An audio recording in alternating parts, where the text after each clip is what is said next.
Al comienzo, como le digo, yo estaba inseguro porque en ese momento estaba sin trabajo. En ese momento justo estaba sin trabajo. Entonces fue súper complejo, súper complejo.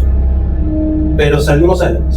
Hay situaciones difíciles que tú en ese momento probablemente dices, ¿y ahora? Claro.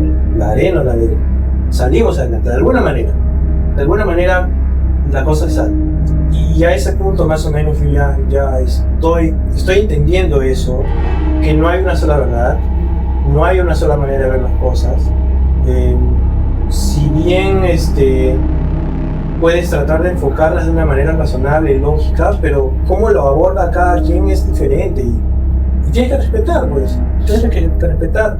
Uno, o sea, si hay un mensaje que dar es que siempre hay posibilidades de salir adelante, siempre.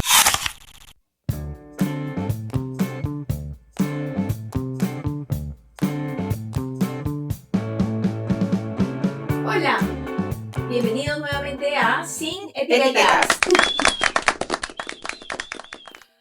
Un nuevo episodio en el podcast. Hoy día tenemos un tema que podría ser un poco, digamos, difícil, ¿no? Hay duelos que uno tiene que afrontar muchas veces.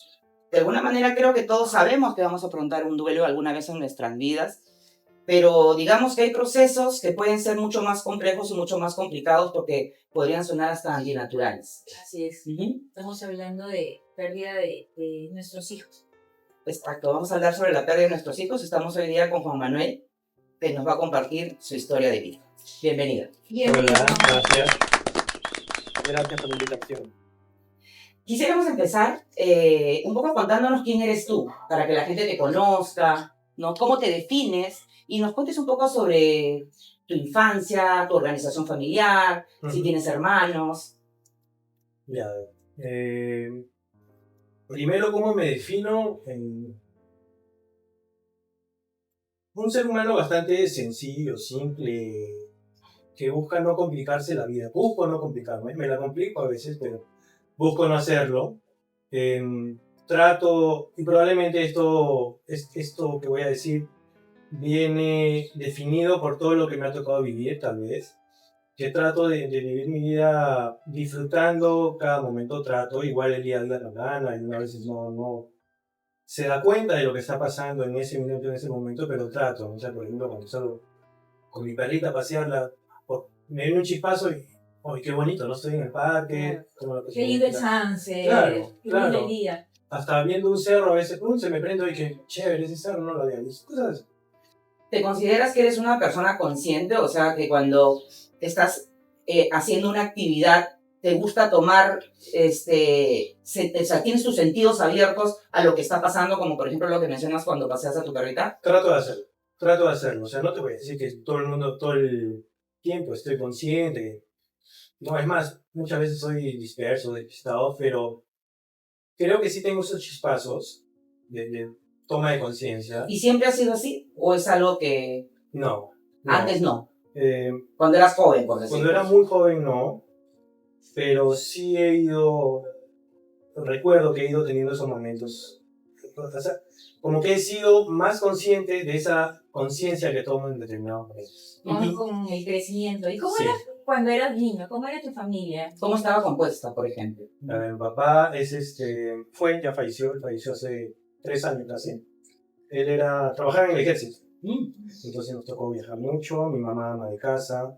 Tengo un hermano menor, 3 años menor. La dinámica buena dentro de todo. O sea, han sido 2 hermanos hombres. 2 hermanos hombres. Después apareció un tercero. ¿Ah, sí? Ya les cuento. Ya. Bueno, nos tocó viajar muchísimo. Y eso también me marca a mí, a mi hermano obviamente también, como quiénes somos ahora. Porque no somos de haber tenido un solo grupo de amigos de toda la vida. Hemos tenido muchos grupos. En los diferentes departamentos que por donde nos ha tocado. Me tocó vivir en Locumba, que es donde se levantó... Humala, ¿no? Ollanta, claro. Ollanta. Ya, yo vivía ahí cuando estaba en quinto de primaria. Fue una maravilla, o sea, a esa edad es una maravilla, pero de adulto debe ser horrible, porque es un desierto. Hay un valle, pero el cuartel está un poco más allá y es un desierto. Es desierto, ahí está el cuartel y dentro del cuartel, o al costado del cuartel está la villa. Lo bonito para un niño es que es un desierto en ese momento Explorable. virgen, explorable, subíamos los cerros.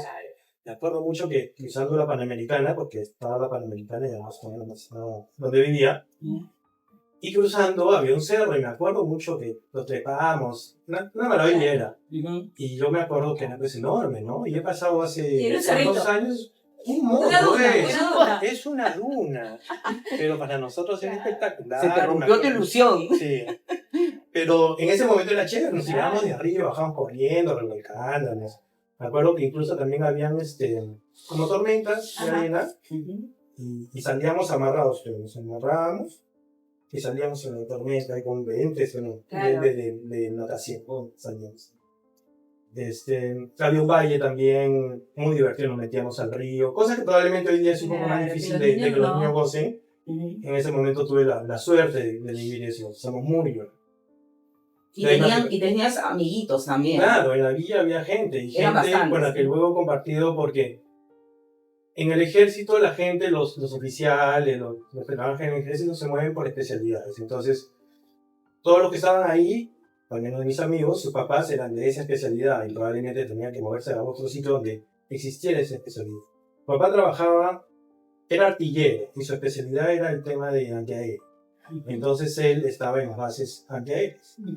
Entonces de ahí hemos pasado a Hilo, donde he coincidido con algunas de estas personas. Primero en Locumba. Como eran por especialidad, te los ibas encontrando. Exacto, donde los sí. movían. Luego en Lima también nos hemos encontrado ya, porque en Lima caían todos en el mundo. Me tocó vivir en Hilo también, que es de donde es mi esposa. También la pasé muy bien ahí. Vivía en la playa, el cuartel y la villa militar tenían su playa privada, o sea, no entraba nadie más. Una playa muy bonita, muy bonita, ¿Y ahí se conocieron No. con tu esposa? No. No, o sea, en esa Ahí época luego se no, encontraron en después. otro lado. Después me voy a saltar en el tiempo, me voy hasta que estaba yo en la universidad, estaba en curso. No, perdón, sí, pues saliendo de la universidad, empezando el curso, en el año 90. Ya profesional, Sí, ya. si no me equivoco. Y voy a una reunión de gente de Hilo. Yo voy con una chica también, que estaba saliendo en ese momento. Llego a la reunión y la chica estaba. Pero, o sea, no estaba saliendo formalmente, ¿no? Para que no me malinterpreten. Estabas invitándola recién. No, Coincidieron. salíamos. Amigos. Y bueno, ya llegamos ahí y se va, porque si no me equivoco, como dije, mi memoria es un poco mala, pero yo había ido con unos amigos, ella había ido creo que a buscar unas amigas, y en ese interín me abordan 2 chicas. ¿Verdad? Entonces me acuerdo haber estado sentado, entonces viene una chica y se me sienta, y ya, y no sé qué. Y luego viene otra, entonces se me sienta, no sé, y terminamos chapando. Y esa era Cintia, esa es Cintia. Y al final, ya después, o sea, no al final, se va a pasar O sea, tiempo. es una chica decidida. Pero no, pero peor todavía, ¿sabes qué? Peor, es más. Fue producto de una apuesta. ¿Qué? Sí, O sea, me utilizó. Lo utilizó vilmente porque había hecho una apuesta. Y creo que ni le pagamos. bueno, pues, pero ya la conociste. Sí, nos conocimos y nada, desde ahí no hemos parado. O sea, hemos tenido pero hay unos tiempos. O sea, hace 29 años la conoces y la conociste así Desde ahí, de una claro. manera muy fortuita y coincidentemente era de Hilo. Sí, bueno, es que la reunión era de gente de Hilo. Era de gente de Hilo y ahí sí. la conociste. Sí. Y ¿cómo era la estructura familiar? Tu mamá era ama de casa, Ama de tu papá casa, era sí. militar. Sí. Ustedes eran 2 hombres, Sí. me imagino que Mataperro, Palomilla, y volverían loca a la mamá. ¿Cómo era la relación? ¿El papá era estricto, no era estricto? No, en realidad creo que considero que hemos sido tranquilos. Mi hermano más medido no que era yo. tan... No tan terrible, no. De hecho, por ahí nos ha caído nuestro castigo y todo, pero no hemos sido terribles. Mi hermano, como te digo, sí, un poco más que quien manejaba todo en la casa era mi mamá. Mi Claro. papá... Más ausente. No tanto, sí. Así que hemos sido más guiados por ella que por él. ¿No se daba espacios para salir con ustedes? O sea, siempre estaba trabajando. Salíamos, viajábamos, pero como familia, o sea, no es que... Tiempo, papá. Lo que yo recuerdo, por ejemplo, de haber salido con mi papá era ir al taller, y en el taller se ponía a chupar con el mecánico, y yo estaba en el carro, que se aburrido. Aburrido. O sea, ese recuerdo tengo. Uh-huh. Lamentablemente lo digo porque probablemente podría haber sido un recuerdo diferente, pero no es que sea algo que me resulte terrible, ¿no? Pero recuerdo eso. O sea, ¿no has tenido una relación muy cercana a nivel amical con tu padre, por ejemplo? Muy cercana en ese momento, no. Ya de grandes, yo creo que sí. Incluso me podría decir que en especial, justo antes de su fallecimiento. ¿De tu padre? Sí. ¿Él falleció a qué edad? Él falleció hace 3 años, 73 del 49. O sea, no era tan mayor. No, sino que él tuvo diabetes y se le complicó con otras cosas. Uh-huh. Y ya, pues no puedo continuar. Pero recuerdo mucho una conversación. Tengo que ir un poco más atrás para llegar a ese tiempo. Uh-huh. Mi papá y mi mamá se separan en 2000, más o menos por ahí. Pero ya grandes, con los hijos ya grande. Y ahí viene el hermano. El hermano. En una época, según lo que me contó mi mamá, creo que se enteró, no me acuerdo cómo, se enteró de que algo había pasado. Creo que incluso el papá también lo dijo. Entonces en su momento conversaron y dijeron, sí, seguimos adelante. Uh-huh. Pero ese hecho creo que a ella sí le afectó mucho más de lo que ella creía tal vez. Y no pudieron continuar, o sea, se dieron cosas.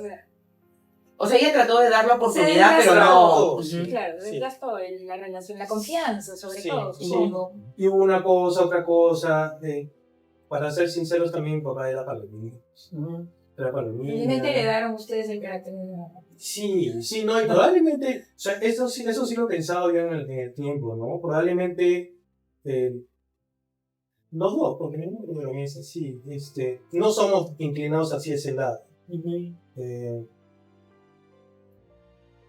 Por ejemplo, yo valoro mucho en una relación la fidelidad, porque es un tema de confianza. De honestidad, de confianza, ¿no? Bueno, con mi papá sí era palomilla, pero realmente producto también de la generación en la que él nació, su contexto, su el entorno también, ¿no? Claro. Entonces, bueno, se dieron un montón de cosas y se terminó separando. Cuando se separan viene toda una guerra ahí y obviamente los hijos toman partido como Entonces ahí vino un tema con mi papá, un acercamiento, alejamiento, y así hemos estado.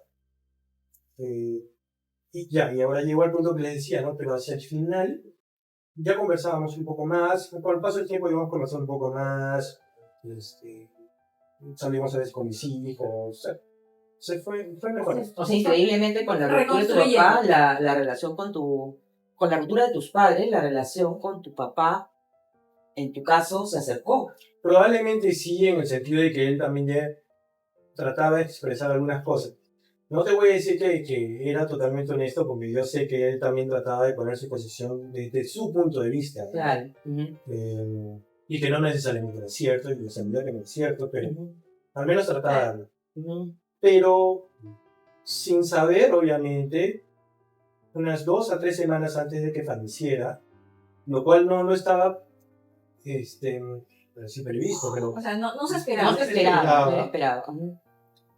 Salimos los dos, nos fuimos a Siete Sopas, comimos cepita, nos fuimos al lado con un postrecito y conversamos muy bien, pero o sea, muy bien, fue una conversación que no había tenido antes con él.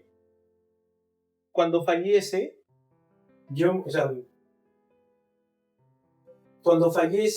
no esperé que el dolor fuera tan grande como lo fue en ese momento. Porque sí me dolió, pero yo no pensé que si llegara a ese momento me iba a dañar tanto. Claro.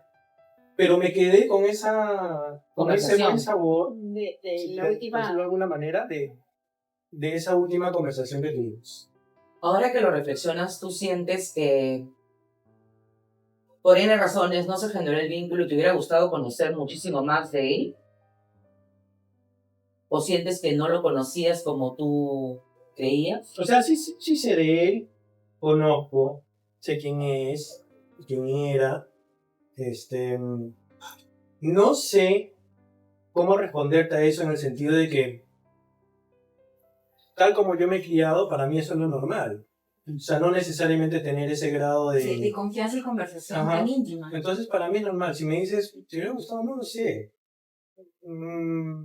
No lo veo como algo obligatorio para mí. En mi Es caso. que creo que en nuestra generación Es por el nivel, ¿no? Jerárquico, el una relación jerarquía un jerárquica. poco más, como que no es la confianza que tú ahorita le das a tus hijos, que Exacto. conversan de cosas muy, muy De personales, todo, claro. de todo, Absolutamente todo. sin ningún tabú ni Es nada. bien interesante, ¿no? Porque es como que había una evolución en ese sentido de las figuras, ¿no? De cómo tú veías en el pasado a tus padres y cómo hoy los chicos te ven a ti. Sí. Y ahora tú eres papá, Sí. ¿no? Un poco haces un paralelo con la figura de padre que tú has tenido y la figura que hoy tú proyectas hacia tus hijos. ¿Sientes que es lo mismo? ¿Estás repitiendo patrones? ¿Sientes que...? En parte sí. En parte En sí. parte sí, o sea, yo soy, Cintia es apapachadora, cariñosa, engreidora, pero también tiene el otro extremo. Ella es la que Pone pone la mano la dura, disciplina, todo, claro. marca. Así es. Ujú. Yo soy un poco más plano, digamos. No tengo esos picos. Ujú. Tengo mucha más cercanía con mis hijos de la que mi papá tuvo, pero no llego al nivel de cercanía que tiene Cintia. Ujú. Cintia sí es de ir y sentarse, ponerse a conversar con mi hijo, especialmente con mi hijo, ¿no? Que ya tiene 16. Ujú. Va y se sienta en su cuarto, se para a conversar. Yo no soy tanto de eso aún. O sea, es algo que tengo que seguir trabajando, obviamente. Converso con él, sí, pero no tanto como él. Ella me saca kilómetros. Te lleva ventaja. Sí, ¿Y sí.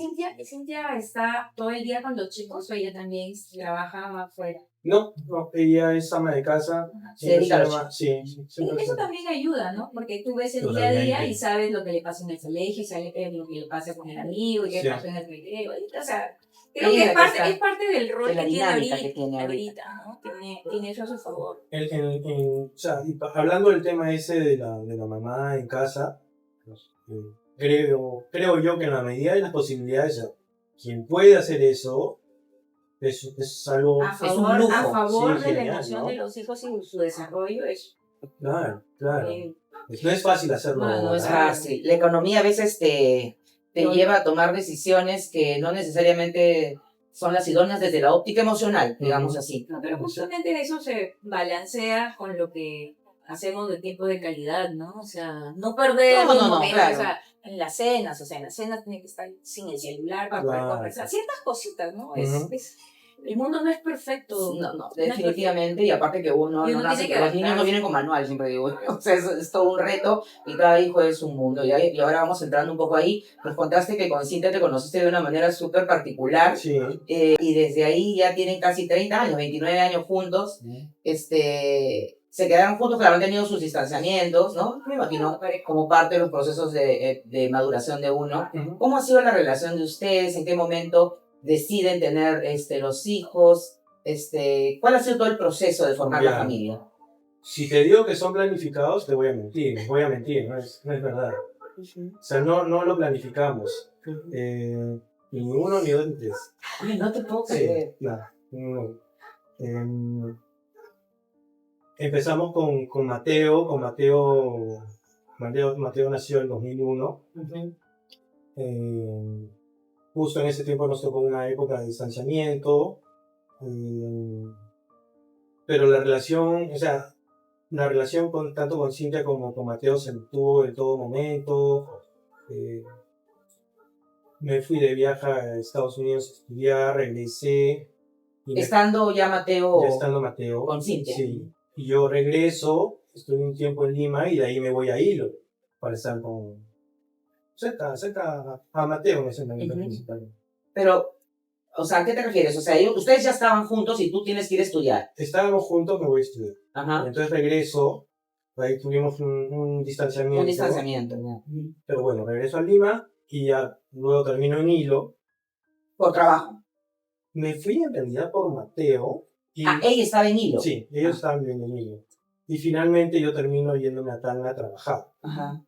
Y es donde me fui al Interbank. Uh-huh.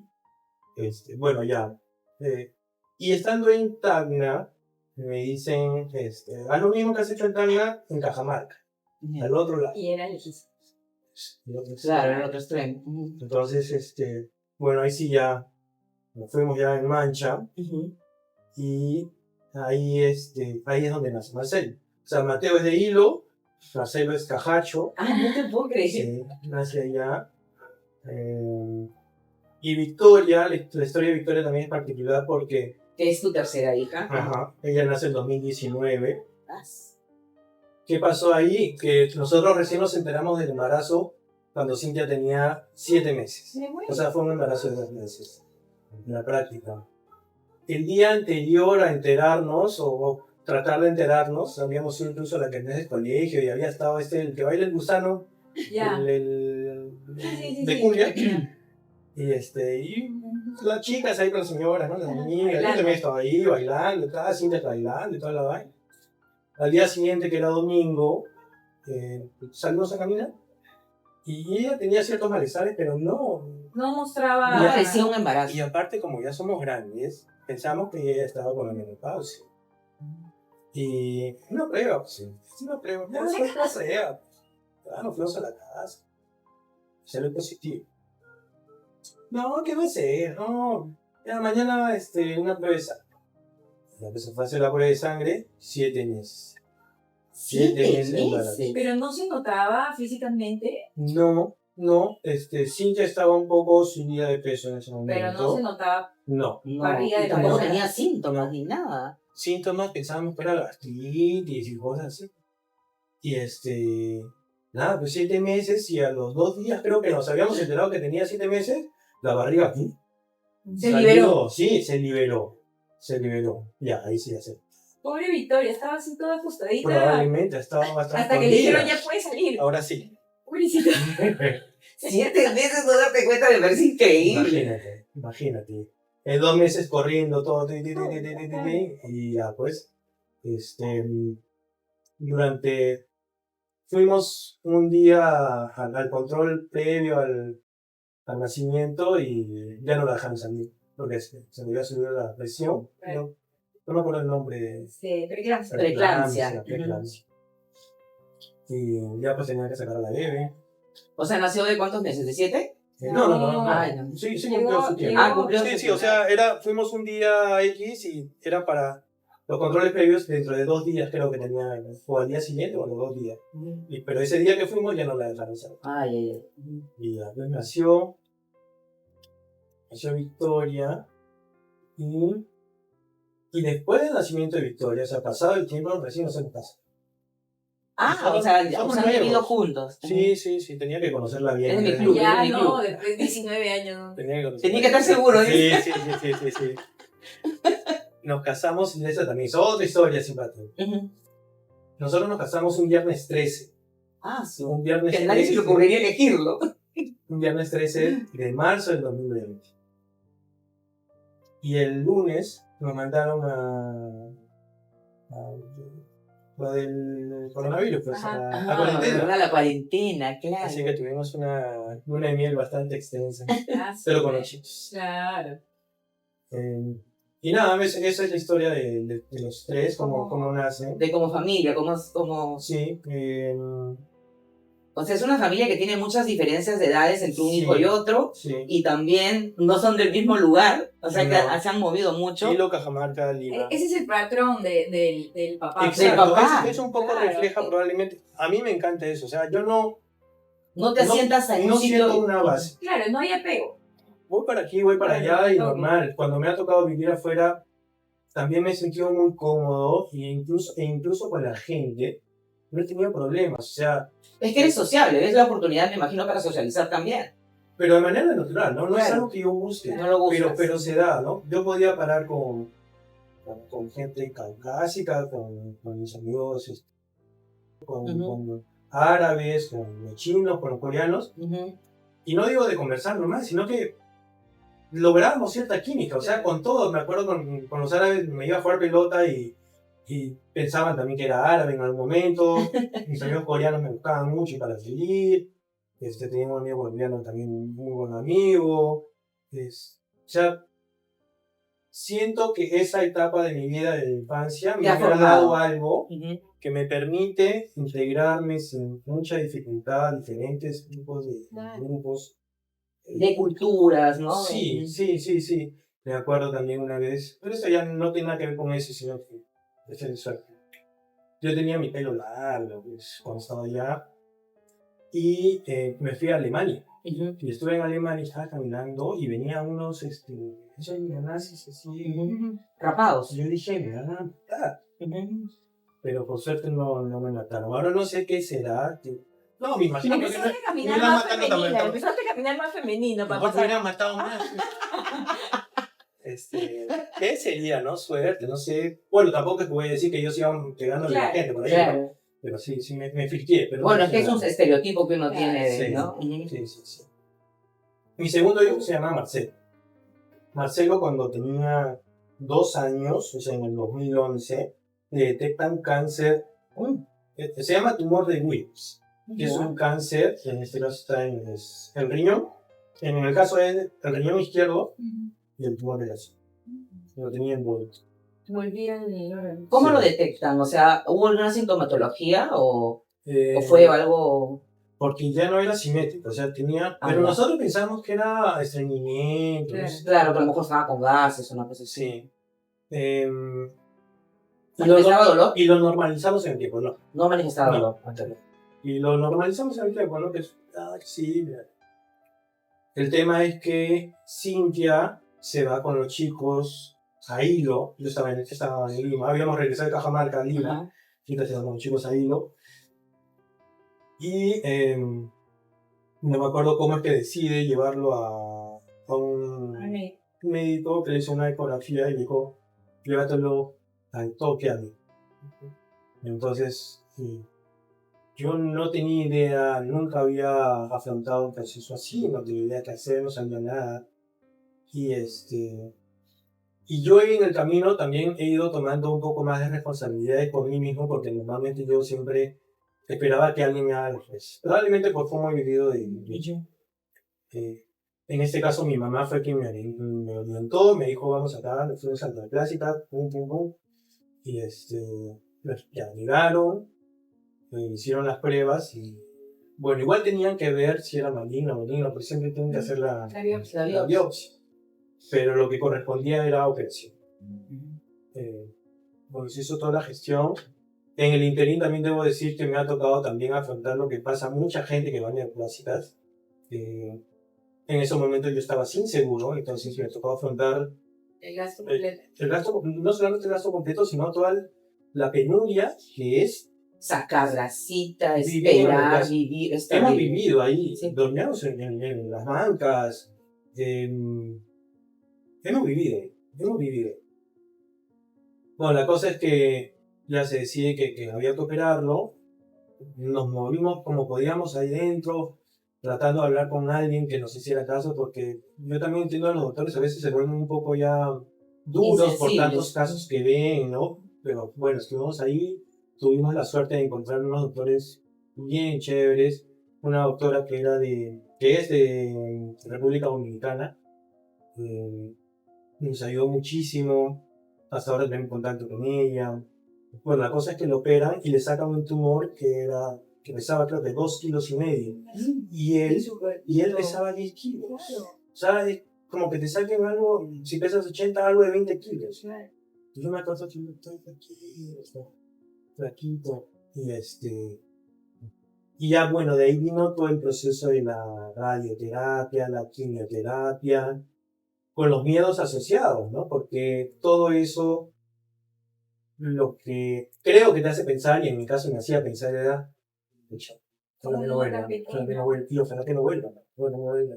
la verdad, ¿no? O sea, Claro, como que puede volver a Sí. salir el tumor. Lo bueno es que, sí, y era creo que 2 en 1, o sea, dos tipos, porque hay tipologías de cáncer, y eran 2 en 1, pero lo bueno es que había estado Encapsulado. encapsulado. eh, pero lo bueno dentro de todo es que mi hijo, o sea, si bien en un primer momento recuerdo que estaba flojito, echadito, porque no tenía pues fuerza, ¿no? Claro. Le habían quitado la cuarta parte de su peso. De su test. Y me acuerdo clarito su buen ánimo porque un día es un salón grande donde hay un montón de camas, un ambiente grande donde hay un montón de camas con los niños. Iban a veces profesoras o gente que los motiva, ¿no? Entonces me acuerdo que ponían música de estas infantiles y me acuerdo la primera vez que se paró después de la operación y de estar así echadito como pulito, se paró ahí en su camita y se puso a bailar. Se puso a bailar pucha, me fue una locura eso. O sea, para mí, ¿no? Claro, Para mí ya, como como Cintia, no, que ¿no? empieza ya la... Claro, claro. Y desde ahí, él ha tenido una actitud bastante buena respecto de, siendo chiquito, ¿no? Cuando le tocaba sus quimios, que le ponen, son horas de Horas de horas, claro que y sí. y hay algunos que no lo No lo toleran. toleran bien, vomitan o no sé, lo que fuera.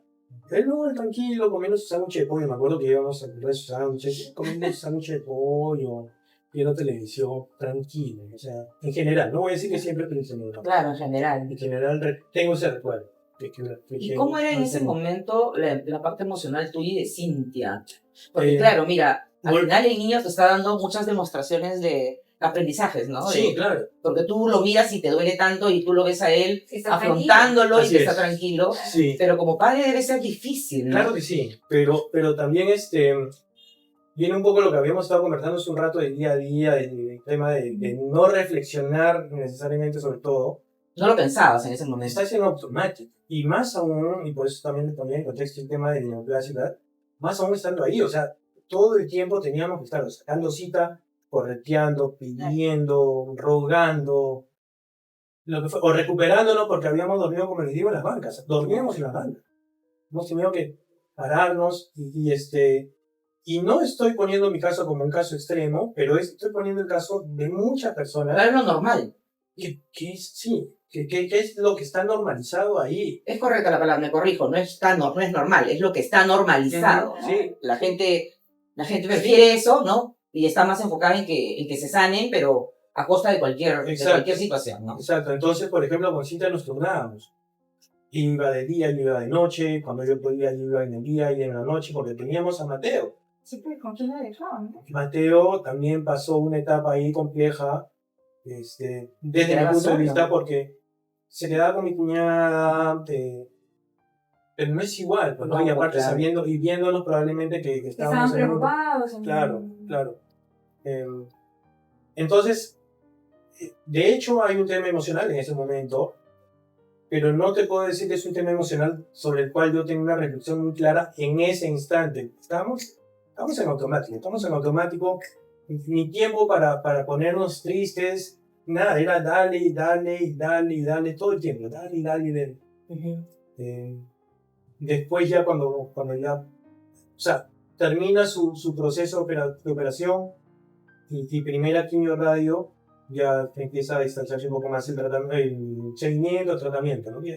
Una semana, creo que era, un mes, 3 meses, el seguimiento que Claro.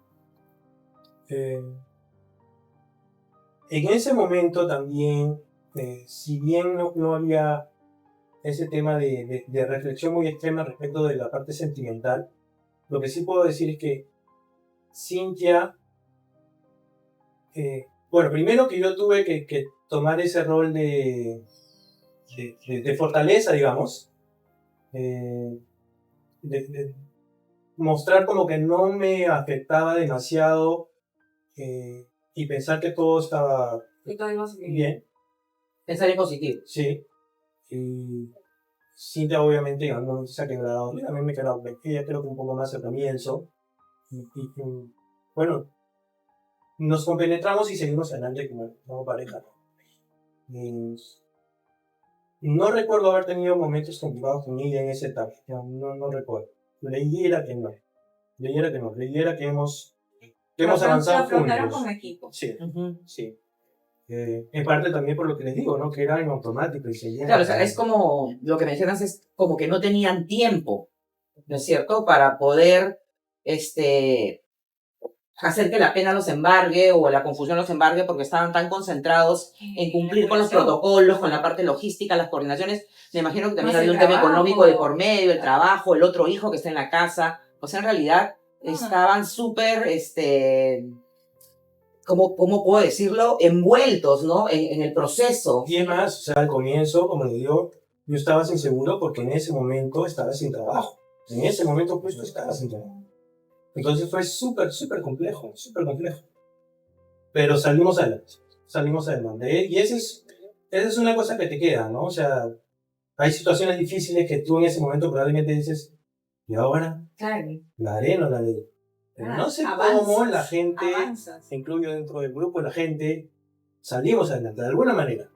De alguna manera, la cosa sale. Claro.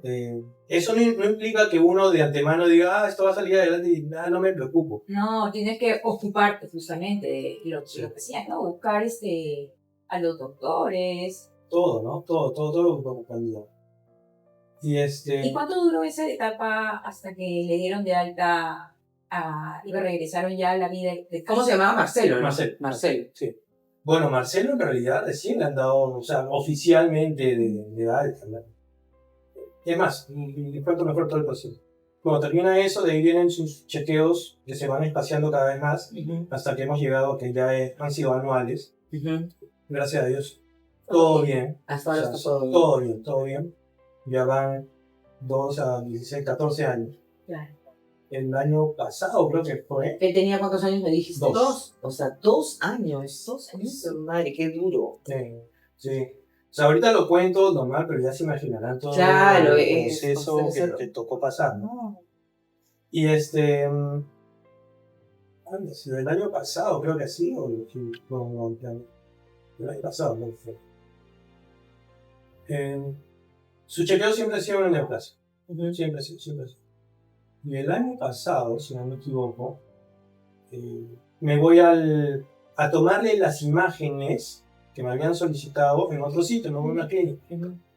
Le toman las imágenes en la clínica y me llaman el doctor. Mire que esto. Y se alteró, empezó a llamar a la enfermera, saqué una cita con la oncóloga, no sé qué. Insisto, y repito nuevamente, mi memoria es mala, pero creo que fue en una segunda cita donde me dijo, acá hay esto, y hay esto. O sea, en el hígado veía creo que 3 puntitos y basado en lo que había pasado. Tenía que tener más cuidado. Pero él ya lo daba por hecho, que era sí. Una reactivación. Mandó con los oncólogos. Y acá tengo una reflexión. Para el tema de salud. Reflexión crítica. Esa dureza que les decía que probablemente tienen los doctores en la neoplásica. Estoy hablando de lo que me ha tocado vivir. Es igual en una clínica, ¿no? O sea, no digo que todos los doctores sean iguales, pero me ha tocado vivir la misma experiencia. Me tocó conversar con oncólogos. Sentí que estaban más preocupados en el billete que en otra cosa. O sea, nunca hubo una llamada de seguimiento, sino que pasó. Ahorita les voy a decir que pasó. Nunca hubo un señor, o sea, hablé una vez, me dijeron, sí, puede ser esto. Y, mira, sí. Bueno, ya, la cosa es que me dan el doctor lee las imágenes, me dice, veo esto acá en el hígado, o sea... ¿Es cáncer? Terrorista médico. Sí, o sea, tanto así que ya me había tocado pasar todo ese evento, o sea, me bloqueó. Claro, te descompuso inmediatamente. Sí, me mandó con un oncólogo. Me acuerdo clarito haber bajado al sótano, ¿no? Al carro y me puse a llorar porque o sea, sentía, claro, tú sentías que volvía todo. Que iba a volver todo lo que ya había pasado. Claro. Pero ahora hay que combinar esta primera etapa que les estoy comentando con que en el medio me ocurre lo que ocurrió con mi hijo. Entonces, Con Marcelo tenemos historia de sobrevivencia y con Mateo tenemos historia de no sobrevivencia. Entonces, ya habiendo pasado ambas, mi positivismo probablemente respecto a esto ya no era 100, de repente era 70. ¿No? O sea, era, digamos, te entró miedo. Claro, bajé al carro, empecé a llorar. Hablé con mi mamá, con mi hermano, con Cintia, pero trataba pues de matizarlo, ¿no? De no ponerlo tan... Que hay una alerta. Sí, traté de manejar, así.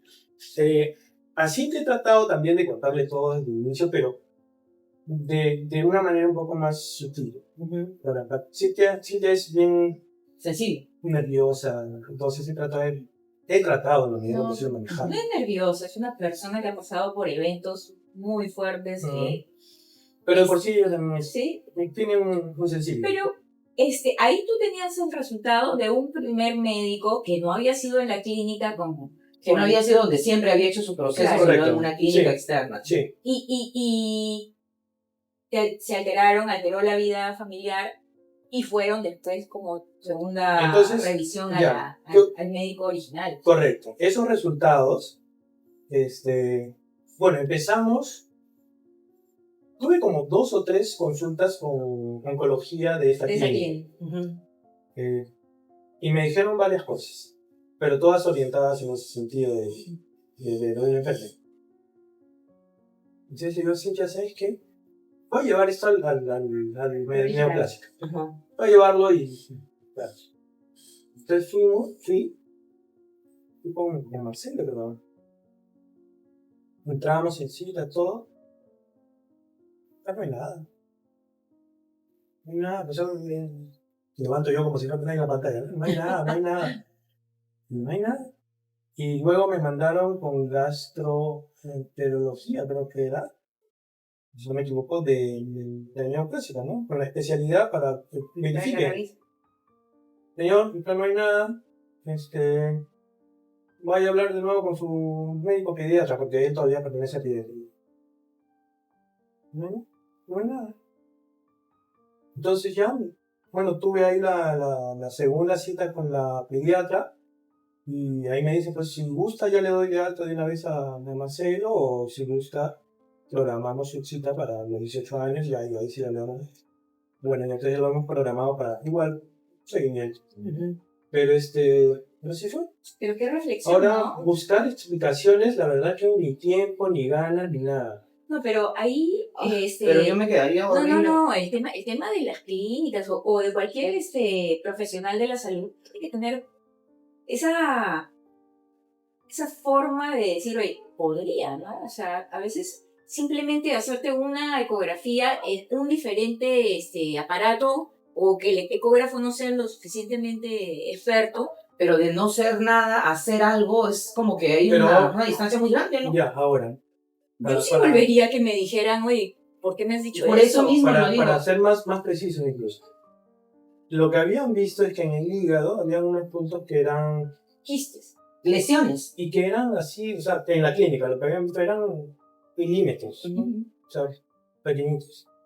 Pero creo que se basaron más en los antecedentes para orientar eso, el tratamiento o el seguimiento en ese sentido.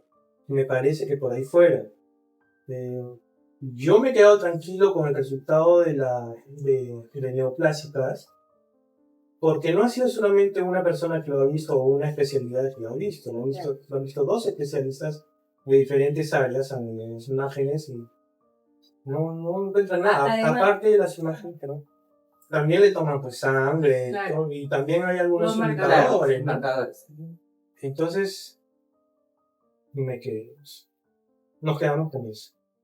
Al otro lado, la verdad, ni ganas de tocar la puerta nuevamente, porque como les mencioné, en lo particular, yo sentí un interés más por el valor de la consulta, el valor de las pruebas y todo eso, que un seguimiento real al caso de un ser humano, ¿no? O sea, después de la segunda o tercera consulta que tuve, no tuve nada, o sea, ni una llamada, ni un mensaje el señor, como el fue, Claro. o el señor le toca a sus le toca hijos. eso, ¿no? Sobre todo, Sí, le sí, toca sí. la cita. ¿No? Ahí quedó. Y luego nos contabas que todo esto te había llegado previo a algo que había pasado con Mateo. ¿Qué Claro, fue lo que que- pasó ya. con Mateo? O sea, que para, pasa- para ir un poco Ordenando. ordenándonos, él tiene 3 hijos. El primer hijo es el que El tiene 7 años de diferencia, creo, con tu segundo hijo, ¿no? Sí. 7. Ya. Tu segundo hijo, a los 2 años, es el que se requirió todo este proceso que hemos contado y se detecta un cáncer que hoy, gracias a Dios, está ya en remisión, Correcto. aparentemente. En remisión. Final. Está de alta, ¿no? Ujú. Pero le van a hacer un chequeo a los 18 años. ¿Ok? Y ahora vamos a ver la historia de Mateo, que es Ujú. tu primer hijo. Ujú. O sea, que quiere decir que en la secuencia cronológica, la enfermedad inicial la desarrolla tu segundo hijo. Correcto. Hasta ese momento, Mateo no había manifestado nada. Absolutamente nada. Nunca, Nada. ¿ok? Nada de Ujú. nada. Nada de nada. ¿Y en qué momento se enteran que Mateo estaba mal? Eso fue creo que el 2016. Sí, el 2016. ¿Cómo fue? Él presenta o nos manifiesta que tenía problemas visuales. Pensamos que era un tema Lentes, de ¿no? oculista, fuimos al oculista, Claro. eran unos lentes, pero seguía teniendo el problema de ¿Visión borrosa? ¿Sí? ¿Qué creo que era manifestaba? con uno no veía bien, no tenía buena visión con uno de los ojos, si no estoy mal. Entonces, bueno, ya eso, dijimos otra cosa, o sea, ni por acá, que Sí, algo podíamos grave. ser la familia a la cual les llegaran los 2 hijos, ¿no? Porque en ese momento eran, o Y ahora como que probabilísticamente era imposible, sea, ni ¿no? por acá. Claro. Así como con Marcelo ni por acá tampoco hacen mucho. Y bueno, ya oculista nada, de repente intervención, algo, tratamiento, nada. Y de ahí alguien, no me acuerdo qué doctor, nos manda que le haga una resonancia. Vamos y salen las imágenes y sale, pues. Se ve. Que tenía un tumor. Sí. Y ya, pues ya se imaginarán, ¿no? Sí, ¿Qué edad tenía cuando le ganadores detectan el que tumor? somos. 15 años. 15 años. Ya le detectan, bueno, vamos, ¿no? Vamos con fuerza, ya hemos salido de una, vamos a salir de la otra también, y empezamos, o sea, empezamos en la delgada, Con la clínica, ¿verdad? sí, ahí empezamos. Estuvo ahí, lo operaron, Se podía extraer. pero no lo operó, o sea, no podía sacarse el 100%, y porque si no ya chocaba con partes motoras. Claro. Afectado. Sí, lo operaron, lo que se pudo. Bueno, salió que sí era, ¿no? Con la biopsia. Pero a los 2 días otra vez lo tuvieron que operar. Fue un tema complejo en el cerebro, la cabeza. Estaba inflamado, le tuvieron que retirar, si no me equivoco, el huesito otra vez. Un tema. Y bueno, y lo que siguió, pues, ¿no? A él no le hicieron quimio, le hicieron radio, pensado. En las imágenes que salieron después, estoy resumiendo varios meses, ya no salía. O sea, como que, pero sabíamos que era agresivo. Entonces a la otra, sí, otra vez había aparecido. Y todo el proceso ya de ver cómo Mateo dejaba, o sea, iba perdiendo facultades, durante un tiempo. Fue duro viviéndolo, ¿no? En ese proceso. Bueno, primero cuando termina la operación, la primera radio a la casa, tenía dificultad en uno de los lados, entonces cuando se vino a Sarandal, Había que ya ayudar. estaba más grande que yo, él todavía le daba nada, ¿no? Fisioterapia y todo el tema. Pero de ahí como que se fue apagando. Me acuerdo mucho en las noches, a veces estaba echado, ya no podía hablar. Y movía su pierna y a veces se golpeaba, o sea, un movimiento reflejo, me imagino. Involuntario. Sí, y se golpeaba con el muro. o de repente vomitaba, vomitaba, y teníamos que estar ahí, o sea, yo o Cintia también dormíamos con él, ¿no? Para ayudarlo cuando en cualquier momento podía venir una situación de esta. Claro. De ahí, nada, se fue apagando. Finalmente se complicó el tema del cáncer con temas intrahospitalarios. Y, Como contaminaciones cruzadas y sí, cosas así. O sea, en realidad, cuando en el caso del hallazgo de Mateo fue algo mucho más fulminante en el sentido de... duró un año. Duró un año. Pero me refiero en el sentido de que ya al ser imposible retirar el tumor de manera por completo, porque estaba en zonas que era imposible tocar, los médicos ya te habían anticipado de que la probabilidad de que él se mantuviera con vida era baja. Probablemente, ¿eh? Probablemente. No te lo digo probablemente porque no me acuerdo. Ah, no te acuerdas, lo bloqueaste. Probablemente, uno, o sea, si hay un mensaje que dar es que siempre hay posibilidades de salir adelante, o sea, siempre. O sea, no te vas a dar por vencido. No. Y o sea, en este caso, quizás también no puedes llegar a eso, pero hay radio, hay quimio, y, o sea, considero yo que sí hay salidas, ¿no? Cada caso es diferente, pero en el caso de Mateo, bueno, de los amigos se dio,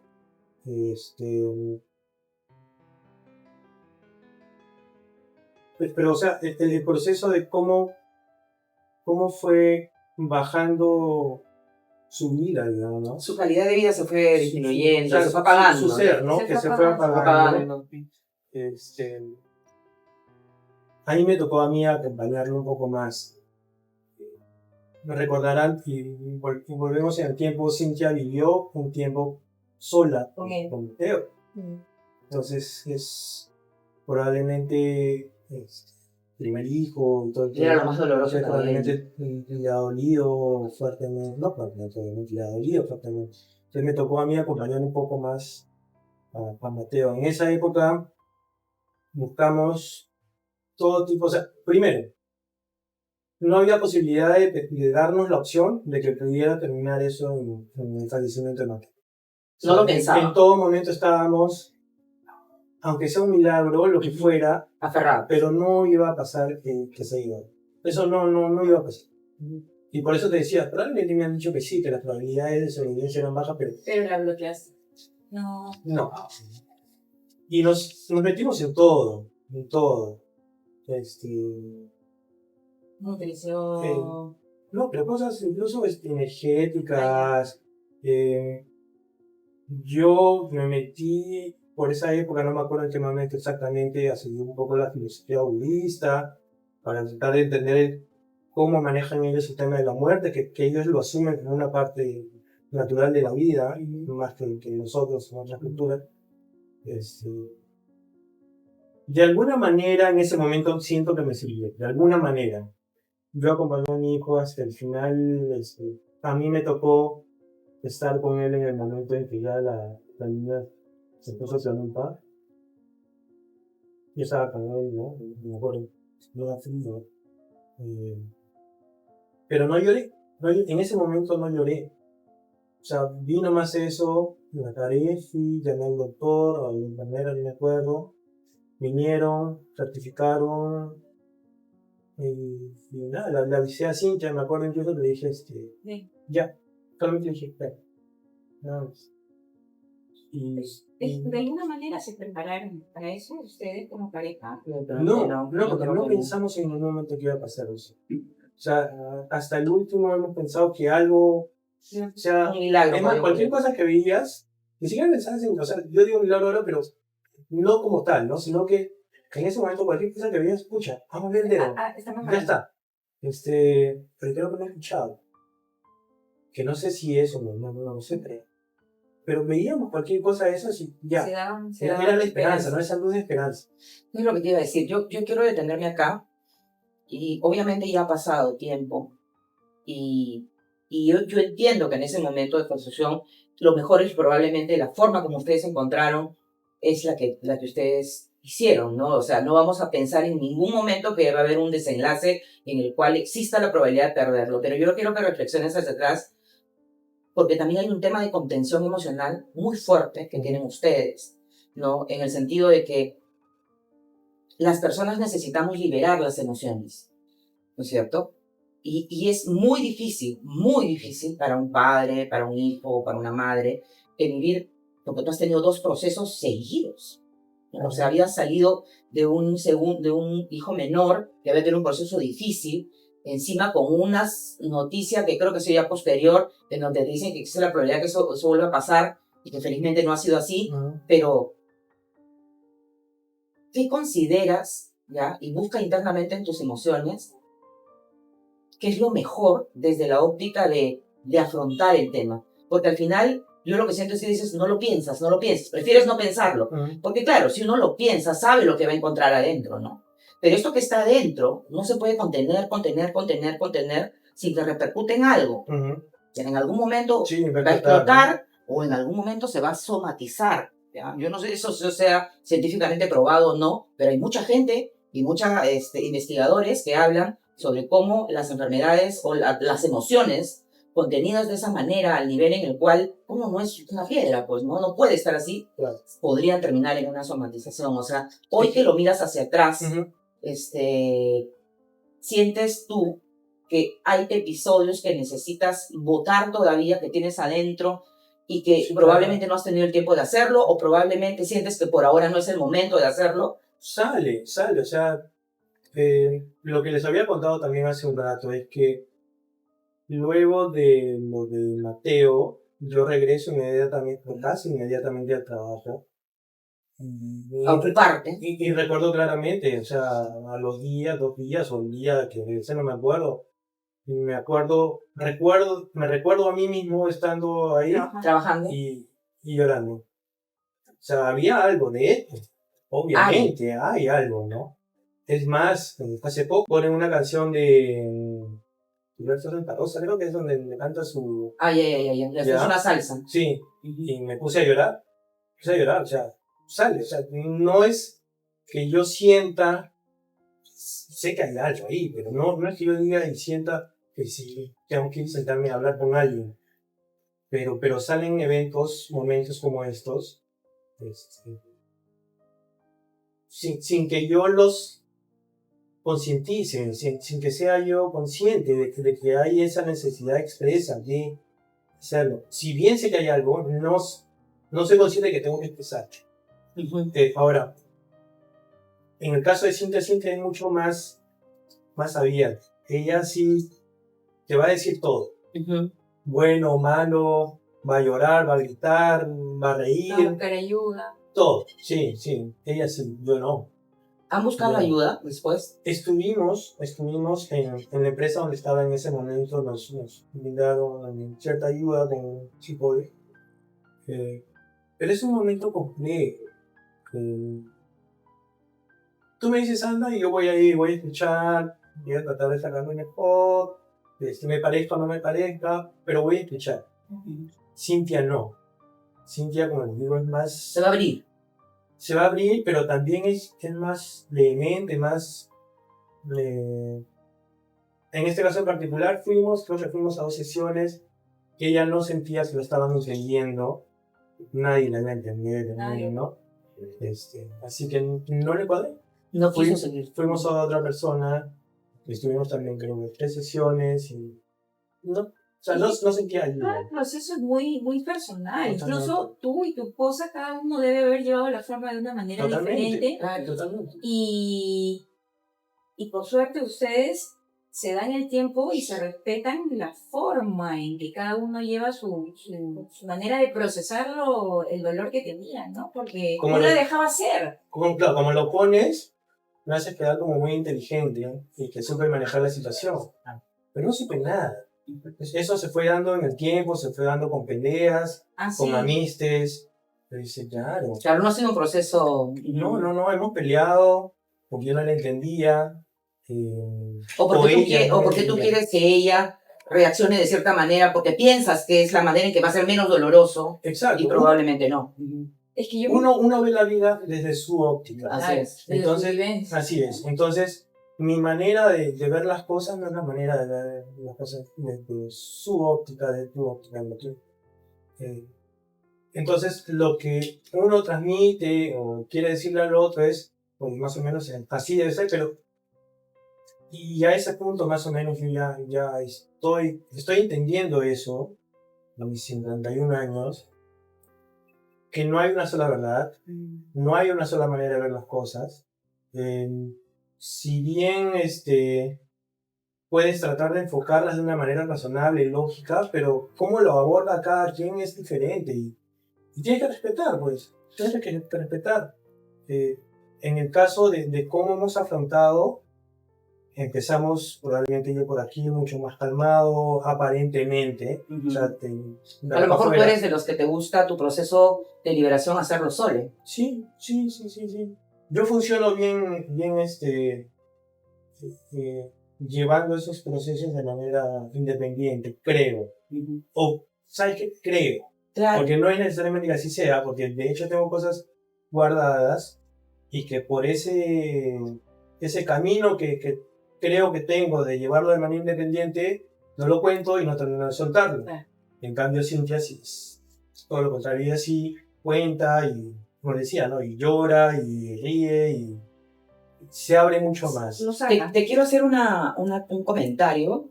Cuando yo veo tu caso, ¿no? Y hay gente que me ha hablado de tu caso, la gente tiene una visión de ti, te la voy a decir, y quiero ver qué piensas tú de eso. La gente dice, habla con él porque él es una persona muy valiente y muy resiliente, ¿no? Entonces, la gente te ve y claro, nadie ha pasado por tus procesos y en tu caso no es que haya sido un proceso tan simple, es un proceso súper complejo y la gente te admira desde esa óptica emocional, porque estamos hablando de un tema muy emocional. Sí. ¿Qué sientes sobre eso cuando la gente dice que eres una persona valiente y resiliente? ¿Te consideras una persona valiente y resiliente?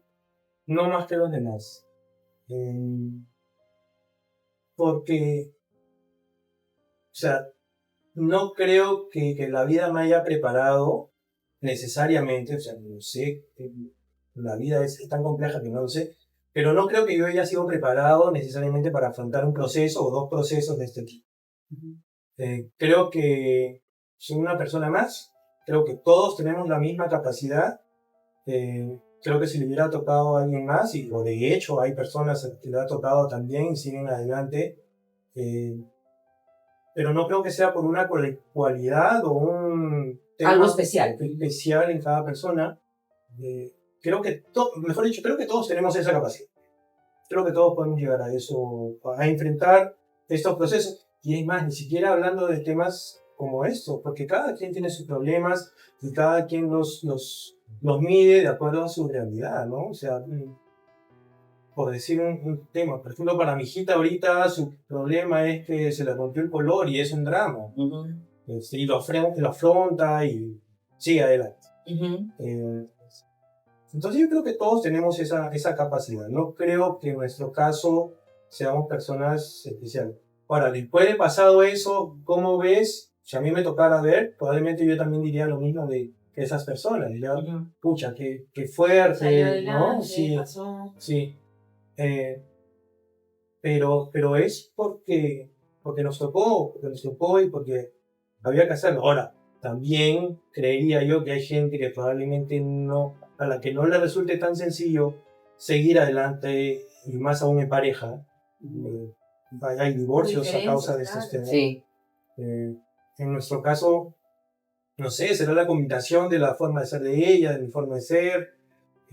No un tema, y por eso te decía, me pones como inteligente, pero ha sido un tema que se ha ido dando. Para ¿no? ti es lo que lo hiciste porque era lo que tocaba. Sí, y es más, probablemente yo en lo particular afronto la vida de esa manera. Yo no, como me ha tocado estar en diferentes sitios con diferente gente y me adapto, probablemente así es como funciono y así es como he funcionado también he ido tratando de adaptar, ¿no? De fluir. y con Cintia hemos encontrado alguna manera que nos ha traído hasta este punto juntos. No exento de peleas, Claro. Pero sin una separación. No, Claro. no. Además, me botó en la casa un par de veces. Escúchame, ¿y cómo fue? Porque ya eso es duro a ustedes como padres, pero también tenían un hijo. Ahí todavía no tenían a la tercera, pero No. tenían a este hijo A que Marcelo. veía todo esta situación, ¿no? Ya, ¿Cómo ese es un tema que a mí me se habla? marca. ¿Cómo se habla con En su momento no se hablaba mucho del tema, o sea, está malito, estaba haciendo un tratamiento, no sé nada. Pero lo que sí a mí me marcó muchísimo es cuando le tuvimos que decir. Esa vaina me mató. Me acuerdo, estábamos sentados en el mueble y me dijo, fue Cintia incluso. O sea, creo que yo no tenía la valentía para decírselo.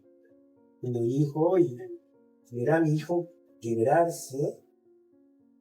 O sea, fue, pero una estocada, ¿no? ¿Él ahí cuántos años tenía cuando le dieron? 2017, en 2008, 2017, 9 años. 9 años. Él también, de hecho, debe tener sus cosas pendientes de trabajar, tal vez. O sea, nosotros en la casa somos muy abiertos para conversar del tema. Pero menciono esto de él porque así como yo tengo cosas que sé que tengo, si no, no sería humano tampoco, No, ¿no? claro. Probablemente él también. Pero en la casa lo hablamos, o sea, no tenemos ningún tabú de conversar el tema de Mateo. Lo que sí, mi hijita se le ha dado por mencionar a cada rato que es manito, que está en el cielo. Pero, o sea, no tenemos reservas sobre el tema. Pero en ese momento en particular, sí para mí fue especialmente un punto que te recuerdo mucho en mi vida, en ese momento preciso. Marcó tu vida. Sí, ver eso fue tan terrible como la pérdida probablemente, como todos los temores que se han tenido que enfrentar, sumados, combinados. Porque creo que ese sufrimiento que se genera, al menos en ese momento uno puede pensar que es algo que no vas a, o sea, que no sé cómo es que lo fuera él a trabajar, a procesar, a superar. Claro, ¿cómo lo va a sanar, no? Claro. Sí, debes sentir demasiada impotencia también, ¿no? Claro. El hecho de no saber cómo hacer para que tan chiquito pueda lidiar con algo tan gigante, grande. de mañana no volver a ver a tu hermano y no volverlo a ver físicamente nunca más. Claro. Con todos los sentimientos que te puede quedar, ¿no? O sea, No, y aparte que si el niño sabía el tema de la enfermedad, él ha pasado por el proceso y le ha ido bien en su cabecita, ¿no? O sea, en mi cabecita, mi hermano se va a curar. Que tú me digas, no se va a curar y ya no va a estar, o sea, no es fácil, ¿no? Y aquí quiero hacer una pregunta que tiene que ver con la fe. ¿Tú te consideras un hombre de fe? ¿Siempre lo has sido? ¿Crees que la fe ha jugado un rol importante? ¿Crees que ni siquiera sabes qué es la fe? ¿Nunca lo has evaluado? O sea, sí creo en algo más que yo mismo, ¿no? O sea, y menciono eso porque, bueno, hay gente pues o sea, le da Nietzsche y habla de superhombre, ¿no? Pero en el caso sí creo que hay algo más. ¿Qué es ese algo más? No tengo idea qué es. No sé qué es. Soy católico porque soy bautizado, pero no soy practicante. Recuerdo clarito también el momento en el que yo decido no ir más a misa de manera regular, pues sí, por ahí voy a veces. Cuando viví en Hilo, me acuerdo, había en mitad de las casas, al centro había una cancha, una tienda, y ahí es donde hacían las mesas. Y bueno, toda la gente iba los domingos a la misa, pero también me enteraba pues de todos los chismes, toda la vaina, y te dije, ¿qué tal hipocresía, no? Y dije, no, esto no es conmigo, no va conmigo. Bueno, entonces a partir de ahí empiezo a interesarme por otras cosas. he leído el Tao Te Ching, como les dije, también he estado con el tema un poco del budismo, he participado en mesas en una iglesia que se llama Unitaria, que pueden ir todo lo que quieran y bacán. He tratado de explorar un poco de todo, porque como les digo, hay algo, creo yo que hay algo más, pero no sé qué es. Entonces, en ese afán de repente de tratar de encontrarlo, he explorado otras cosas. ¿Esta exploración ha sido a raíz de todo este proceso? No, desde antes. Desde antes. Desde antes. Entonces, si hablas de fe, sí, creo en algo, pero no podría identificarlo. ¿Y qué rol ha jugado dentro de todo este proceso de la pérdida y de la enfermedad de tu segundo hijo?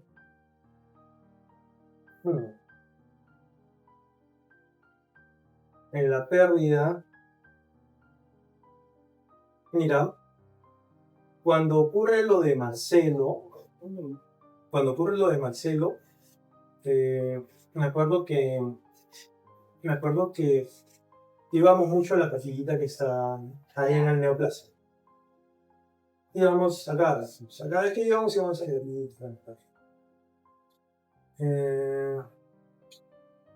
Luego, eso fue, o sea, ahí funcionó ese tema, nos pegamos un poco a la religión, ¿no? ¿Sí ya es creyente? Sí. Pero hubo también un bache. Cuando fallece Mateo, obviamente pierde La fe.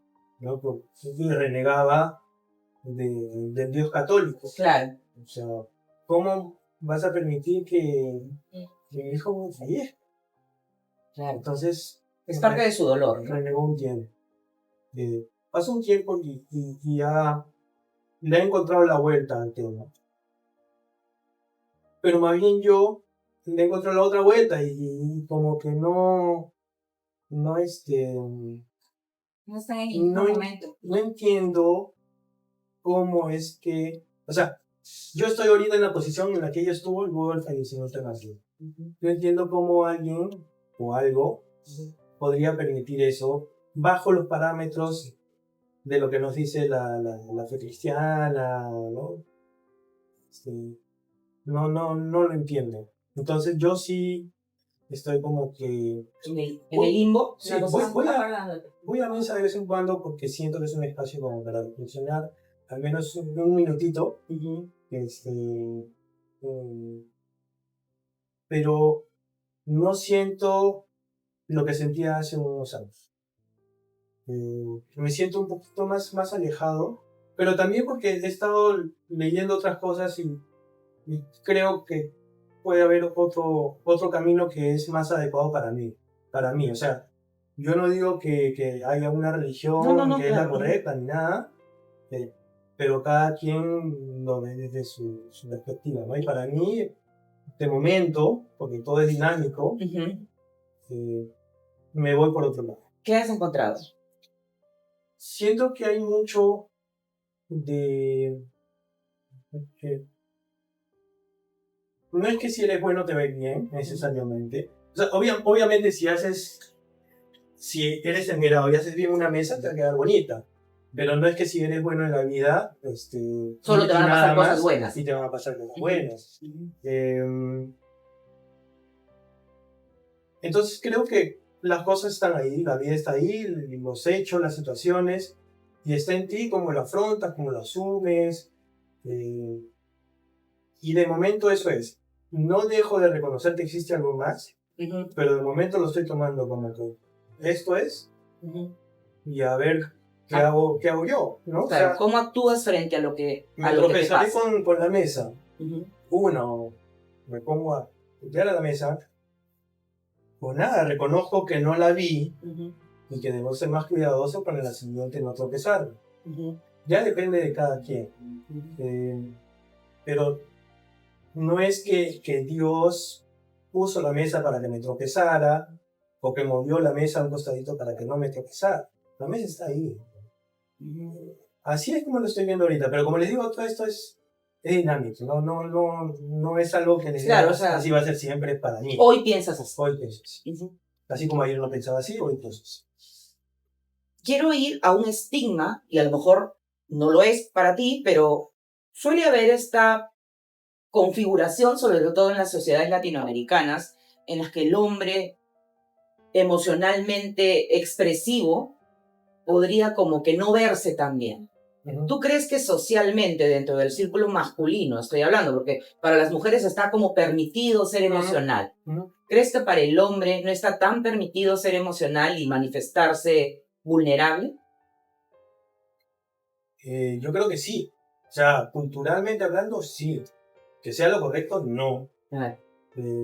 En mi caso en particular también, yo no hablo mucho, o sea, no soy tan abierto, siempre me remito a Cintia, tan abierto como Cintia, pero no por, en mi caso en particular, no porque sienta que tengo una presión social para no hacerlo, sino porque mi crianza me ha llevado a ser así, ¿no? Por crianza. Que se debe hablar y sí, claro, por supuesto, no debería haber ningún problema en que un hombre llore, se sienta mal, se derrumbe. Total, todos nos caemos, nos levantamos, seguimos, nos vamos a caer y seguimos.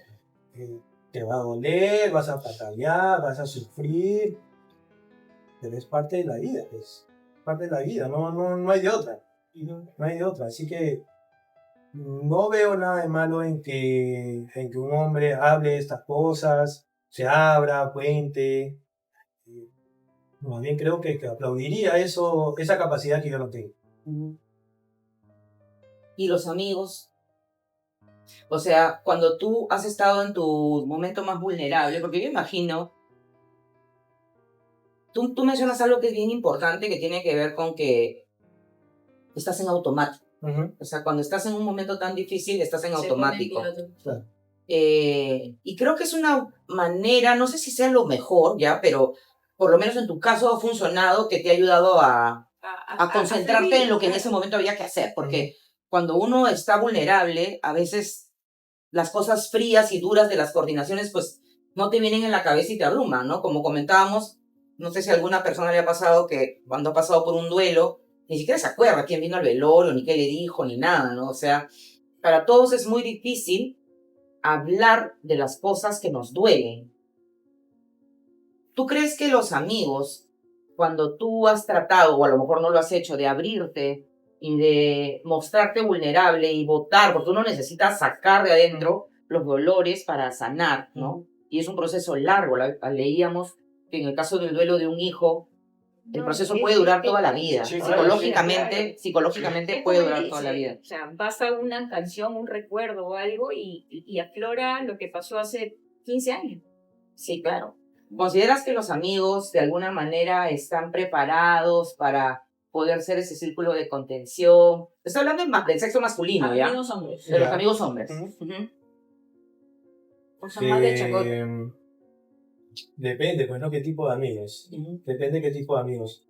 Yo creo que sí podría haber. En mi caso, vuelvo a mi caso, no es porque no haya tenido respuesta positiva del otro lado o respuesta esperada, sino que simplemente yo no me he abierto. Es por tu forma Sí, de ser. sí. Pero yo considero que sí hay amigos que sí. ¿Y te dan? Tenemos un muy bonito grupo donde estoy seguro que si hubiera yo me hubiera tenido la valentía de abrirme y conversar con alguno de ellos, hubiera tenido un apoyo muy, muy grande emocionalmente. No tengo duda de eso. Hay otros grupos que va a ser más la chacota, más la fuerza, ¿no? Y mira cómo todo esto te va llevando también a cambios en tu vida, ¿no? Yo tengo amigos de juerga, pero en el camino ya me he ido un poco alejando de eso porque la vida me va transcurriendo, probablemente también por lo que me ha tocado pasar. Yo enfoco de repente desde otra perspectiva. Hay amigos para todo. Hay amigos para todo, ¿no? Pero respondiendo puntualmente, sí, yo creo que sí hay. No me ha tocado experimentarlo porque no me he abierto. Porque tú no has. Absolutamente. O sea, puedo haber contado alguna cosa, pero de ahí a que, o sea, me haya puesto a llorar con alguien, no. Pero no con un tema de la otra persona, sino conmigo. ¿Y ese no abrirte es porque sientes que no lo necesitas? Sí. que no lo necesitas. Sí, o sea, sé que sí, ¿ya? Pero... O sea, ¿lo necesitas o no? Es un sé que sí medio inconsciente, pero no es una necesidad. Creo que también por todo mi proceso de vida, creo que me siento, no es que sea, pero creo que me siento muy autosuficiente. Creo que esa es una de las maneras de definirlo. Creo que me siento autosuficiente. Creo que puedo procesarlo, creo que puedo manejarlo, creo que puedo hacerlo sin ayuda de nadie. Creo. Pero yo sé, tratando de responder a eso que me dice sí o no, o sea, pero yo sé que no es así, pero creo que soy así. O sea, me creo... Tú te has puesto esa máscara de yo lo puedo resolver. Sí. Pero yo quiero que reflexiones sobre eso. Yo voy a ser bien fastidiosa. Te va a hincar. No, sí. Es que lo que pasa es que para entender por qué siente él eso, porque mira lo que dice, ¿no? Es la ambivalencia, se llama ambivalencia. Sé que necesito. Ambivalencia en psicología quiere decir que tú sientes las dos cosas a la vez, o sea, crees que sí, pero también que no, y sientes esa cosa que parece extraña y que genera confusión, pero que es más normal de lo que creemos, o sea, yo lo que quiero decir, tú trata de reflexionarlo, yo sé que a lo mejor nunca lo has hecho, ¿ya? O sea, tú dices, yo sé que yo lo puedo manejar, quiero creer que lo puedo manejar y mi manera de sanarlo y procesarlo es a lo mejor que yo sé, como yo sé que lo puedo enfrentar, pues probablemente necesite más tiempo y lo voy a hacer de a poquitos. Pero a la vez siento que no, a la vez siento que sí lo debería hacer y siento que probablemente si yo me abriera, lograría liberar la olla a presión, siempre digo yo, ¿no? Porque las emociones contenidas para mí son como una olla a presión que si tú no levantas la válvula para que vaya saliendo de a poquitos, la tapa va a reventar en algún momento, ¿no? Pero hay que leer mucho sobre las emociones para entender eso. Y no todas las personas a veces nos gusta el mundo emocional. Yo soy una apasionada del mundo emocional. Entonces, si tú tratas de reflexionar, a lo mejor la pregunta es, ¿qué necesitas para que seas tú quien levanta la válvula y dejas que comience a salir eso que tienes adentro? ¿Ya? Porque a lo mejor lo que está pasando es que necesitas algo que no has encontrado que te haga sentir cómodo como para tú poder liberarlo. A ver. Uno es, insisto, manera de ser. O sea, mi manera de ser es esa. Tu educación, como te han criado. Sí, no estoy diciendo que, insisto, también que va a ser siempre, que no va a cambiar, ni que sea la correcta, pero es como me he manejado casi siempre. Casi siempre me he sentido autosuficiente. Responsable. Asumiendo responsabilidades, ¿te refieres? Sí.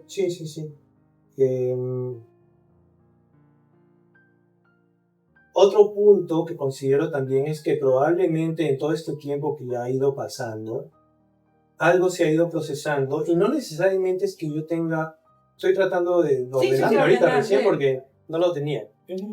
Probablemente ya hay mucho que he procesado y probablemente lo que quede es el dolor que siempre va a quedar y que lo que sale en ese momento cuando me pongo a llorar es eso. O sea, no necesariamente tiene que ser que tenga algo guardado. Probablemente ya lo haré bien. ¿No? Es la tristeza que va a ser inevitable, ¿no? Hasta que me muera. Si bien no he sido de hablarlo abiertamente en el sentido de, no sé, de repente ponerme con un par de cervezas y empezar a contar toda la historia hasta ponerme a llorar, es posible que sí haya ido comentando por aquí y por allá y haya ido liberando. Cuando fuimos a uno de los doctores que nos vio con Cintia, nos explicó que el proceso mental para procesar este tema de la muerte de un hijo es súper complejo y toma un huevo de tiempo. Nos explicaba que son como bytes, digamos, que pasan de un lado a otro de los dos hemisferios. Ya. Entonces lo que llegó a por donde entró la información, es un chancagón así. Entonces lo que tienen que hacer es desmenuzarlo, ir pasando de a poquitos, porque si manda todo el chancagón, también te mueres. O sea, no lo haces. Entonces de repente eso, si que es así, ha ido pasando y de repente ya he ido procesando de a pocos y sea lo que les he dicho, ¿no? Tal vez lo que me queda ahorita es la tristeza que no se va a ir nunca, siempre va a estar ahí. Así que no sé si necesito algo como para abrirme. O sea, estoy acá contándolo, obviamente por momentos tratando de aguantarme el llanto, porque es inevitable. O sea, que el dolor está ahí, Siempre ¿no? está. Está ahí, pero igual lo estoy contando. O sea, reflexionando, creo que sí estoy abriéndome en general, más aún en una conversación de este tipo que normalmente no las tengo, porque estoy trabajando, estoy con la bebé, con mi esposa, que también conversamos de vez en cuando del tema, pero no me he dado un tiempo para conversarlo. Estoy reflexionando y probablemente sea eso, probablemente sea que ya he procesado algo y lo que me queda es el dolor natural De la pérdida. de la pérdida, el dolor natural de recordar los momentos. No sé. Y en este proceso que nos estás contando de tu interno, de reflexión, de cómo has ido poquito a poquito escapando de la válvula de aire de todo este proceso, Cintia, ¿cuál es el rol y el soporte? Y aprovecha para decirle de repente cosas que tú no le dices todos los días, Claro. de todo cómo te ha ayudado en toda esta vida, ¿no? En toda esta vida de pareja, que no solo son los 2 eventos tan que han habido, claro. sino la importancia de ella en tu vida. Sí. Punto. Yo nos veo a nosotros dos como el yin y el yang, ¿no? Una cosa así. Les vuelvo a mencionar, Cintia es bastante diferente a mí en términos de que yo soy mucho más calmado, más... Y ella es el movimiento. Ella es fuego. Ella es fuego, yo que sería pues agua, no sé, una cosa así. Chocamos, pero creo que es normal en pareja chocar. Pero ella es eso, ella es la fortaleza que hay en la casa, ella es la alegría, ella es la que está jodiendo, jodiendo, o sea, de broma, Claro. y jodiendo de joder también. Y yo soy más neutro, más amortiguador de todo. Ella es la chispa. Sí, o sea, sin ella pues, la cosa no sería lo que es. Y mira cuántos años que estamos juntos. Y más allá, me siento acá, más allá de lo que les cuento también, está el tema que nosotros recién le contaba, ¿no? Que nos hemos casado recién hace 4 años. Y como muchas parejas ahora, no necesitas de un papel para consolidar ese compromiso que tienes con la otra persona. Desde mi punto particular, yo asumí un compromiso. Y estoy dispuesto a llegar hasta lo último que se pueda por ese compromiso. O sea, con todo lo que se pueda, hasta todo lo que se pueda. Hay momentos difíciles, pero igual, ¿no? No estoy diciendo que la unión tiene que ser obligatoriamente de manera indefinida, infinita, por siempre, pero tampoco creo que sea como la de muchos jóvenes que veo ahora que es muy fácil divorciarse, ¿no? Para ti es un compromiso. Sí, de vida. O sea, me cuesta entenderlo desde otro punto de vista. O verte sin ella. Claro. Quiero que ahí reflexiones, mira, porque estamos hablando del amor y ahora estamos hablando del amor de la pareja. ¿Tú crees que tu concepto de amor, si tú miras al Juan Manuel del pasado, ¿no? Con Cintia también, porque ustedes tienen muchos años juntos, ese concepto de amor hoy es lo mismo que tú tenías cuando empezaron? No, nada que ver. No es lo mismo. ¿Cuál es la mayor diferencia? Empieza con un amor pasional, ¿no? Supuestamente al comienzo. Digo supuestamente porque no sé cómo catalogarlo, ¿verdad? Pero he escuchado amor pasional al inicio. Y eso se va transformando en el tiempo. Toma otras dimensiones. no deja de tener su parte pasional, Ujú. pero es un poco más ya de compañero de vida, ¿no? Ya no es compañero de fuera, porque al comienzo, pues, como todas las parejas, con Conchita éramos, pero fuera,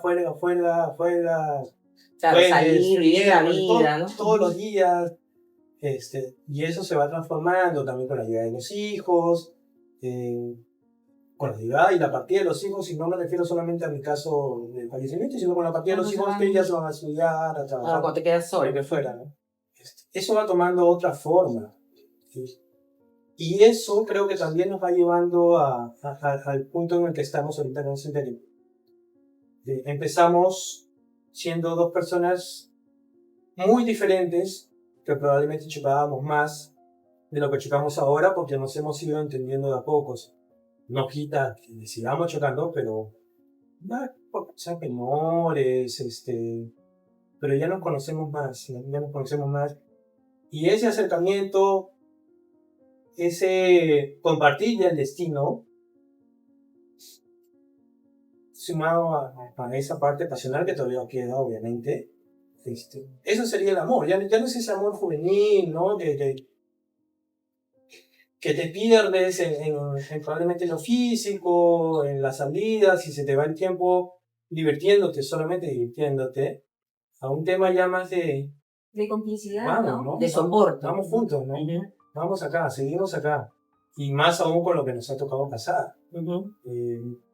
Han habido momentos durísimos, nos hemos peleado duro, Ujú. pero nada, acá estamos.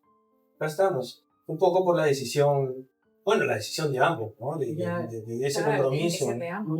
ese compromiso de seguir adelante. Ahora, Juan Manuel, mira, ¿qué te gustaría decirle a una persona? Yo creo que esta parte puede ser quizá un poco difícil para ti porque me imagino que hay mucha emoción atrás de todo esto, ¿no? Pero hay mucha gente afuera que pasa por situaciones parecidas a la tuya, ¿no?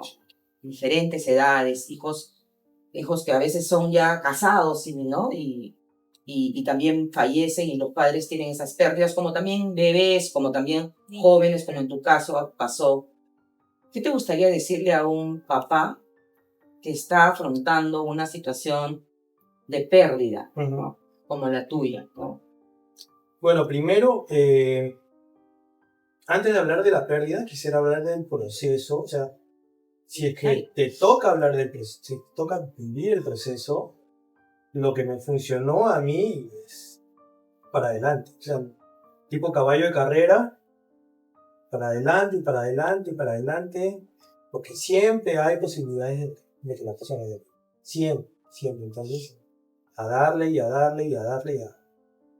Si es que lamentablemente la vida determina que pierdas a un familiar, lo que hemos estado conversando ahora y reflexionando, que yo no lo he hecho desde el inicio, ábrete, coméntalo, convérsalo, siéntete libre de decir las cosas que sientes, que nadie te va a juzgar. O sea, me refiero a que en el fondo, no te debería importar si piensan que él o que, no sé, lo que fuera, el tipo de juzgamiento que pueda corresponder, va a pasar, no te va a generar un problema, más bien lo que te va a generar esa apertura es liberar, lo que hemos venido conversando, esa olla a presión, ¿no? Ir liberando de a pocos, aunque sea. En mi caso, como comenté ya, a mí sí, lo que me tocó, por mi manera de ser, es llevarlo un poco yo solo, consciente obviamente, pero no ante los demás.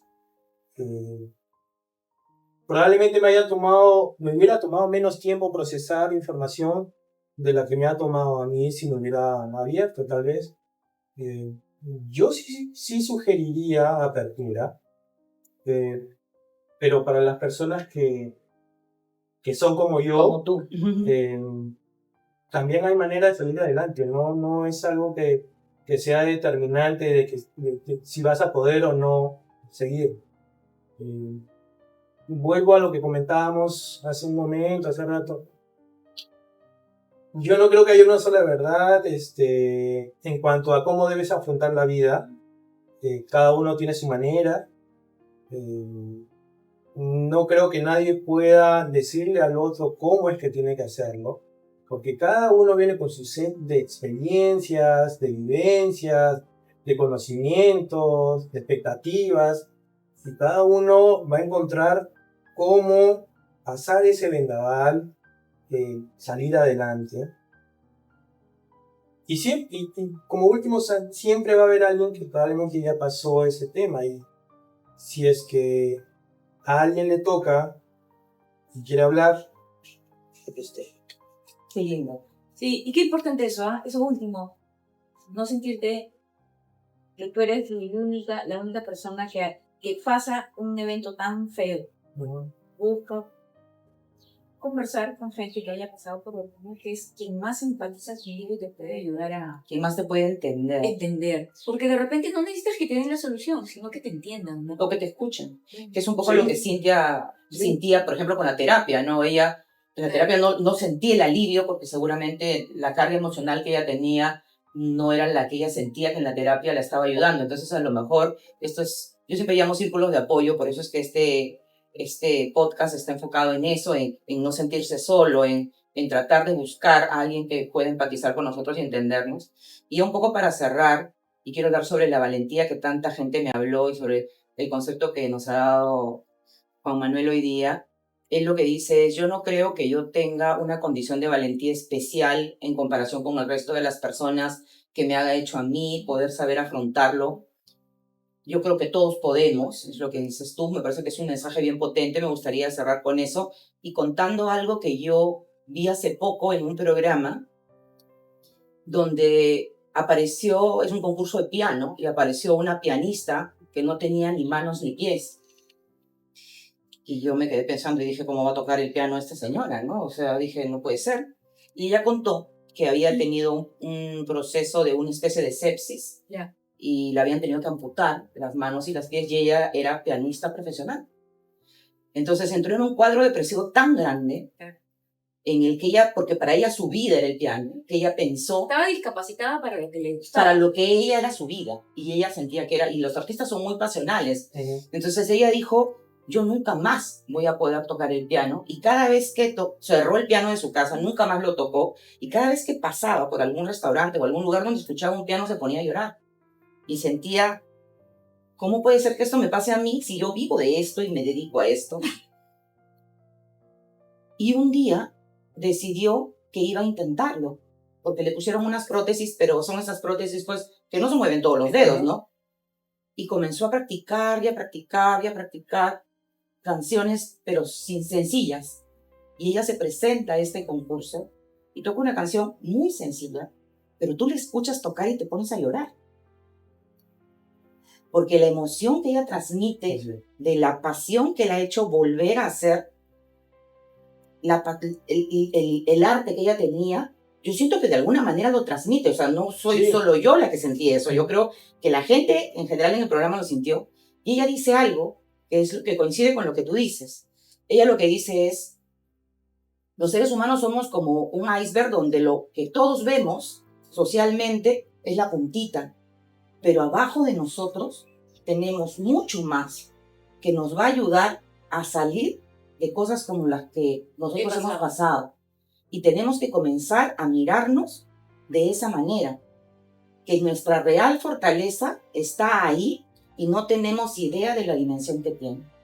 Y yo creo que esa valentía de la que tú hablas es correcto, de que probablemente todos las tengamos, pero obviamente las personas que han pasado por situaciones tan duras como la tuya, la han podido explorar y la han podido conocer en una dimensión en la que el resto no la conocemos.